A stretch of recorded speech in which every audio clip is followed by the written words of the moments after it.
Welcome to Off and Pacing for Snooze Cannington and Coburn. It's amazing what a little snooze can do.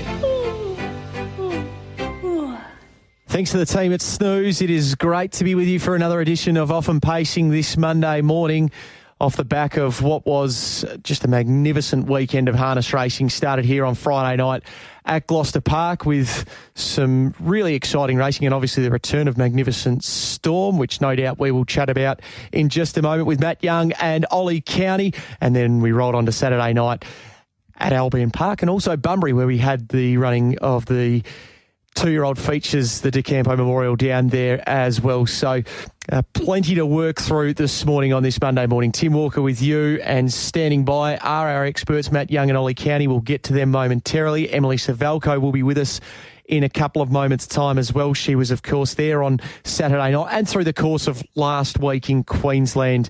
So it'll be great to have a chat to her about her experience, her time up there in the Sunshine State, and obviously an eye towards this afternoon at Gloucester Park. And don't forget, if you are thinking about heading on down, make the most of the $32 two-course lunch and dessert meals there in Steelos for the next 2 Mondays here at Gloucester Park while we do race here on Mondays at headquarters. All right, without further ado, let's get stuck into it. Our experts are standing by. One of them is Ollie Cownie. Ollie, good morning to you.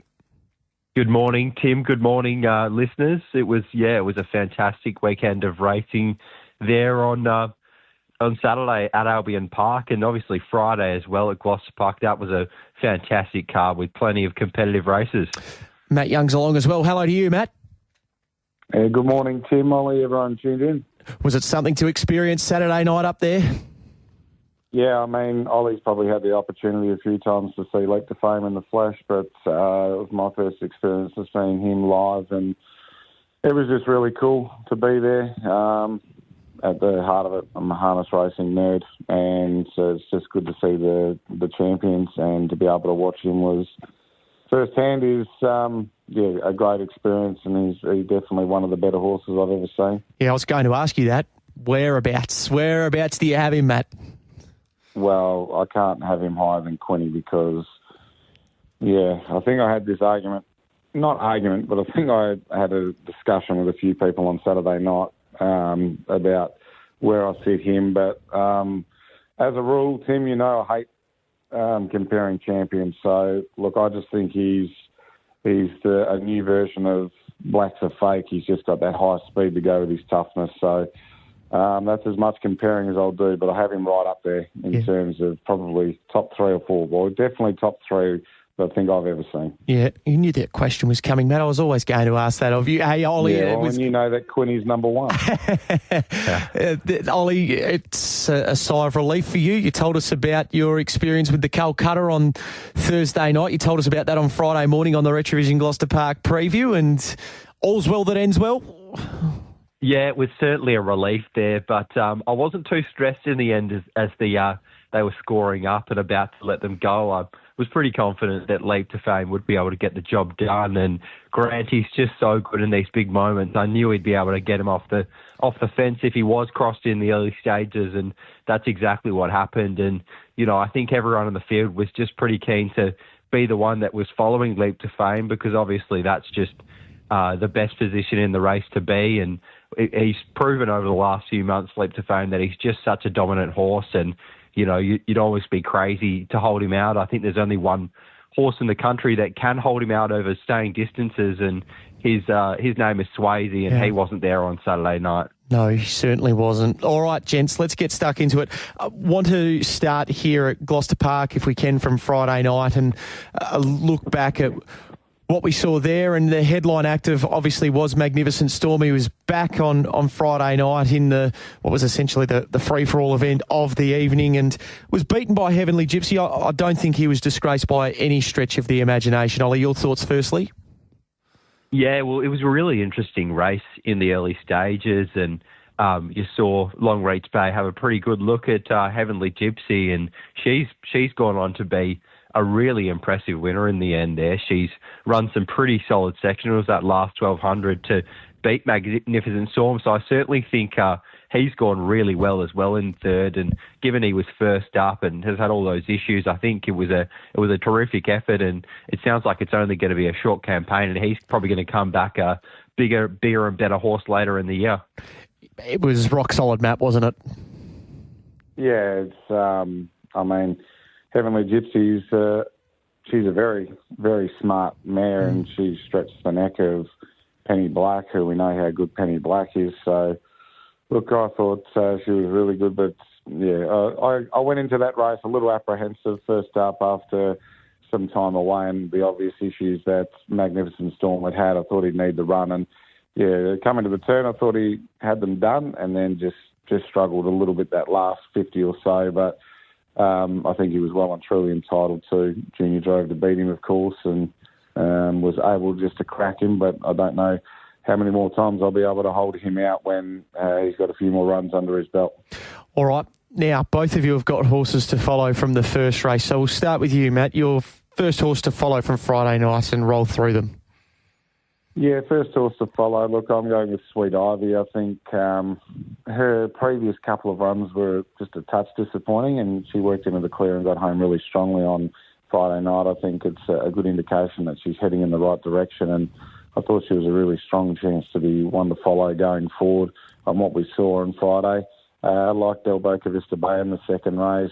He's been a little bit hit and miss this time in, but he came from back in the field and ran into endless dead ends. So I think Del Boca Vista Bay is one to follow. And the stable seems to be going pretty well on a Friday night. He flashed home up behind them with Mega Mac finishing second in that race. Also, Mega Mac finishing into the money in that race as well. And Hotly Pursued, I thought, was outstanding on a return run. It didn't look great on paper from my end in terms of map and the way the race was going to be run. But I thought his run was first class. He's a first-class horse. It's great to see him back. And he's one that I really like and was happy to put him back into the black book. So Sweet Ivy, Del Boca Vista Bay and Hotly Pursued are my three. Murray Lindell was absolutely rapt having a quick chat to him prior to the next race where Talks Up a Storm obviously went around in that Magnificent Storm race we just referenced earlier on. So let's hope that it's a big campaign for Hotly Pursued, and that was a terrific race as well, a really fascinating finish. Ollie, you've got Hotly Pursued as one of your horses to follow too. Yeah, he was terrific there on Friday night. Just being first up for such a long time was obviously a really big query, but it didn't worry him there. He's only beaten a metre, and they're behind horses that are really high quality. Chase Me, we know he's got a huge rap on him. Mr. Fantastic was terrific last start, and Louis Dior has been racing awesome recently. They ran a really solid last 1200. They've gone 28-7, 27-7, 28-8. So for Hotly Pursued to be beaten as far as he was, I thought it was a super effort, and he's certainly going to be better for that run there on Friday night, and really looking forward to what he can do because he was a really nice younger horse. So it's great to see him back at the races.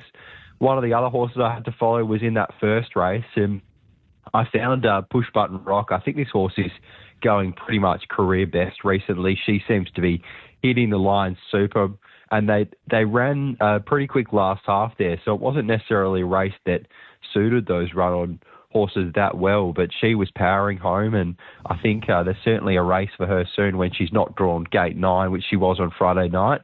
And the last horse I had to follow was from the last race. It was Cherry on the Cake. I thought this horse was a huge improver there on Friday night after doing the work in the race, which probably isn't something she's really known for. She came off the pegs mid-race when She's a Tiny Dancer moved up, and that runner was able to get the run on the back of Cherry on the Cake and was just a touch too good, but Cherry on the Cake had done the work, and they got home 28-3, so I thought there was plenty to take out of that run. She's probably near peak fitness, and if she can lead soon, I think she can win. All right, so the horses to follow for Ollie there from Friday night: Push Button Rock, Hotly Pursued and Cherry on the Cake. Matt with Sweet Ivy, Del Boca Vista Bay and also Hotly Pursued. All right, let's turn our attention to Gloucester Park today. Ollie, we'll let you keep rolling. The first of yours comes up in the third today. Yeah, I've got one here that I thought was going to go around a pretty big price in Rockability. He is a horse that has always shown pretty good ability, and I think he has quite high speed, and he was a really good run a couple of starts ago when he ran second at this track. He did get the right run there, but they went okay time for this type of grade. And then last start, he was in a Metro Wins race. So he was out the back there, but he was out the back the whole way, and they ran pretty good time. Blazon won that race, and he's a pretty classy horse. So I think stepping back into this grade, I can really see him running a solid race, and 1x3, 1x4. I think he looks a really good angle there. Be Kind is obviously going to be hard to beat, but looked like she was a bit green on debut, so something might be able to knock her off. So I'm happy to play things that way. The next horse I was keen to have a look at today in race 5 was Tumbling Dice. I thought it found the right type of race here. It's third up from a spell. The run last start was really good there at Gloucester Park, gate 7. Things just didn't work out for him there, and he was able to run into a good second behind Beach Captain, who was a pretty dominant winner. I think here can fly the gate, can push to the front. Bondstar's not a horse that's blessed with brilliant gate speed, and if Tumbling Dice finds the front, I think he's going to take a lot of catching there. And then the last horse today was in race 6 that I wanted to have a look at, and I thought that was Elegant Pika. I think this looks a really suitable race. She was great last start behind Quigley, who's one of the better trotters in the state, and didn't shirk the task at all, and was only beaten a couple of metres. And I think this race just looks a lot easier, and they're starting off a handicap, but I think the horse off the front, Kill the Sunset's been struggling to win, so essentially only a 20-metre handicap, and I think she looks really suited in this race, and she can fly the tapes and be really hard to beat. All right, so that is a look at Ollie's plays for today. What about you, Matt? How did you look to make $1 at Gloucester Park? Yeah, playing races 3, 5 and 7. So look, race 3, I liked the way that the race could sort of, not race 3, I'm just clueless today, race 2, number 3. Okay. So Belling Up Boy I thought was a really good place chance in. Race number 2, I thought the first up run just had plenty of merit, was a really good effort on that occasion, and can do some work when needed in the races. I thought, obviously, emphasised going around at a very short quote, but yeah, Belling Up Boy for mine, I think is a really good place chance around the flip of the coin. Go to race 5. Obviously, agree with Ollie completely. Tumbling Dice, I thought he would just dash to the top, lead and win. So, yeah, I was very keen on his chance. I loved his last run. He just has an exceptional record when he leads. So he's the second one to follow. And then in race number 7, going with Rockstar Quality, just because of what I mentioned quickly on the preview, is that I think there's a couple of ways this horse can win the race. And if he does ping across and lead, I think from there he'll win if he leads. But I think he can still win even if he was leaders back, because Better Bucks and On Golden Road aren't the quickest beginners in the world. So I think Rockstar Quality can get into a really good position in the early stages either way, and from there be quite dangerous. Strips fitter, ticks a few boxes going to the last, and we've also seen Cara Diana be beaten on a few occasions at the shorter quote, although I do think this does look a suitable race for her. I would probably play Rockstar Quality, and then if you wanted to have a saver in the race, you would just have the Cornella with the pair of them. You'd probably be able to chop out of the race and make a small profit either way. And if Rockstar Quality wins, then it's a big bonanza. But we'll go race 2, number 3, Place, Belling Up Boy. Race 5, number 3, Straight Out, Tumbling Dice. And race 7, number 5, Rockstar Quality to win as well. All right, keep rolling to Northam tomorrow night, Matt. Okay, that's where I'll be heading to. Look, races 2 and 5 for me at Northam tomorrow, and race 2 I was happy to play Basing Hall. I think this horse will run a really good race, can push forward at the start, do some work, a bit of depth there. I think this horse can get the job done, so race 2, number 5 in Basing Hall, and in race 5 I'm going with Repossession Each Way. I think there could be a little bit happening in the early stages here, and Repossession could be one that just flies under the radar at Each Way odds, and I think some of the performances have had a bit of merit. So race 5, number 7, Each Way. Race 2, number 5, Straight Out at Northam tomorrow night. All right. Now, what about you, Ollie? How did you look to play tomorrow night at Northam? Race 4 was the first one. I found one in and I thought would go well in Get the Booth. I think this horse is going quite well this time in. First up, I was really taken by that run where she was able to hit the line hard and run third in that race. And that race was taken out by Grand Coteau, who's been good again since that run. And Candy Apple was second in that race, and we saw Candy Apple win quite impressively on Friday night. So I think the form out of that race particularly looks good. And then Last Start just did a little bit of work in the early stages and couldn't quite finish that race off. But I think there could be a little bit of speed in this race, and it's probably a lesser race than she's been taking on in recent starts. So I think she's really going to appreciate that. She's pretty versatile. She does have very good gate speed, and although she has done things wrong at times, if she was to really fly the gate here, I think she'd nearly get across them at the start, and if she did, she'd prove incredibly hard to catch. She seems to be a good front runner, and she goes best on the rail. So I think if she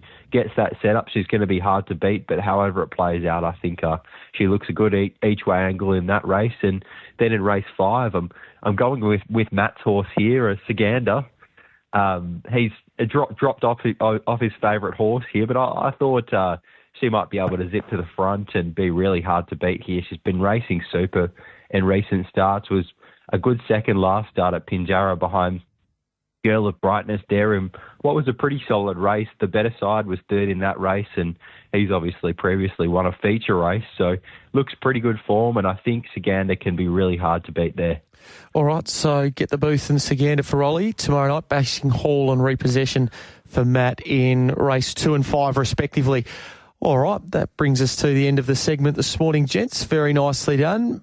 Don't forget as well, the Racing WA Harness X page today, Gloucester Park, full coverage of the meeting later on this afternoon. All the very best, Matt. Many winners to you. Cheers, guys. And Ollie, we will catch up with you again tomorrow morning as well.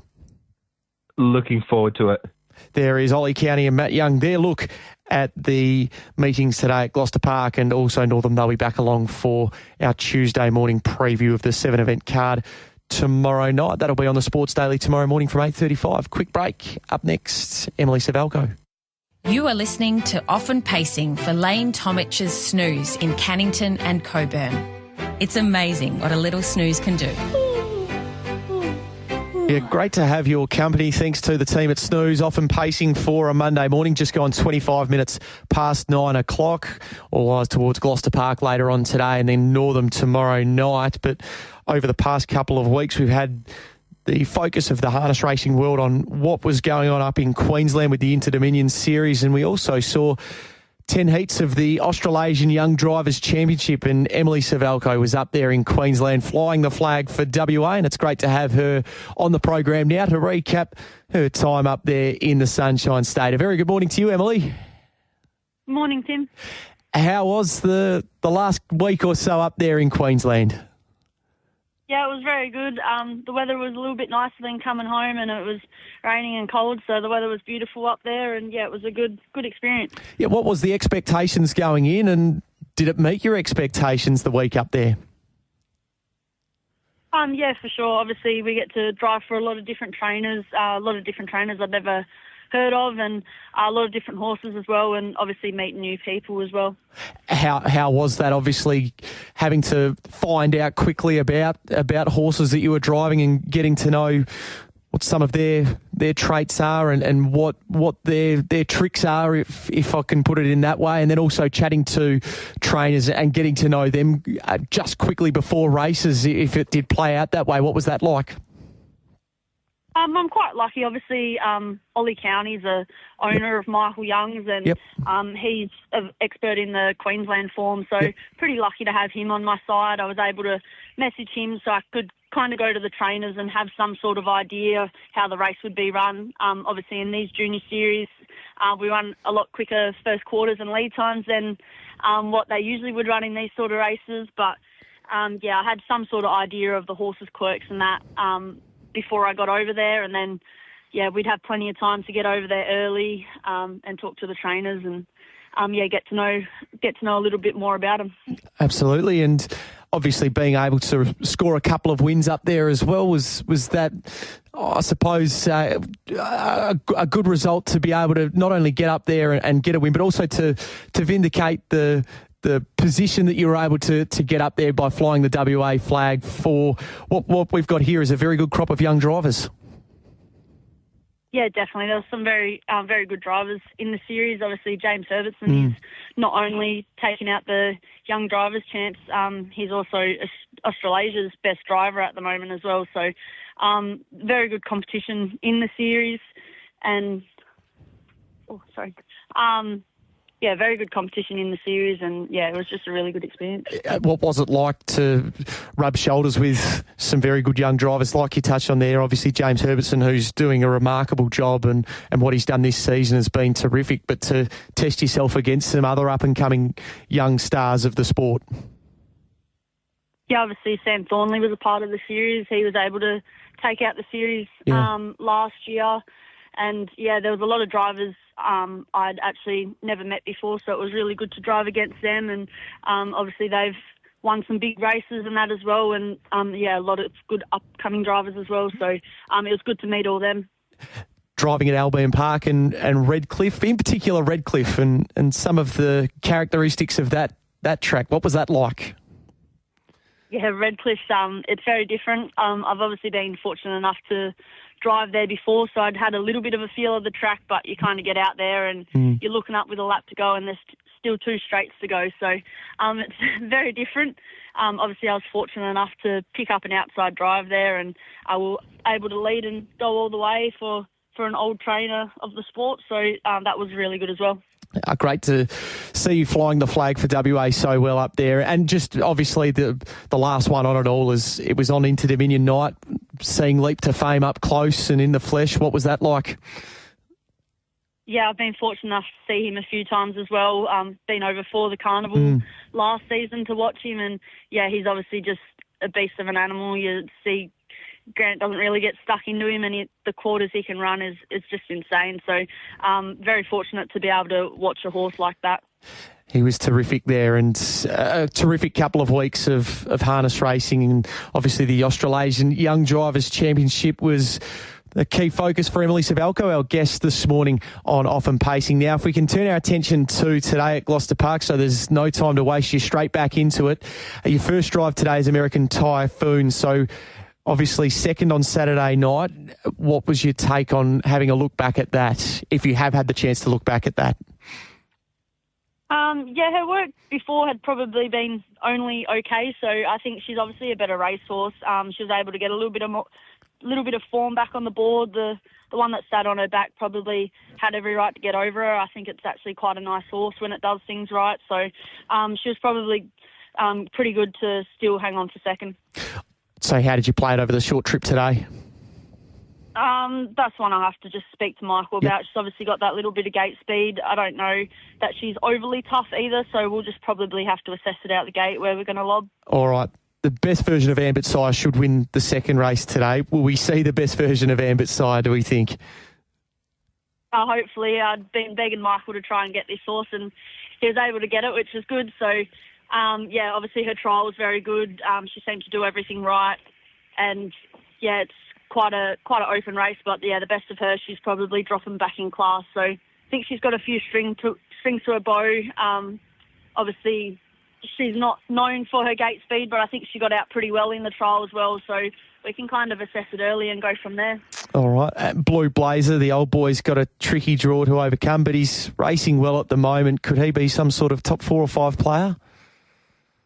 Yeah, I think so. Obviously, with the exception of Senior's horse, it probably looks quite an open race. Obviously, his best racing pattern's probably just sitting up and coming with the one run. So it might be a little bit tricky if we end up too far back, but he should be hitting the line well. Trouble Supreme, you team up with race 4. Is he working towards a win or at least one whereby he goes very close to winning a race?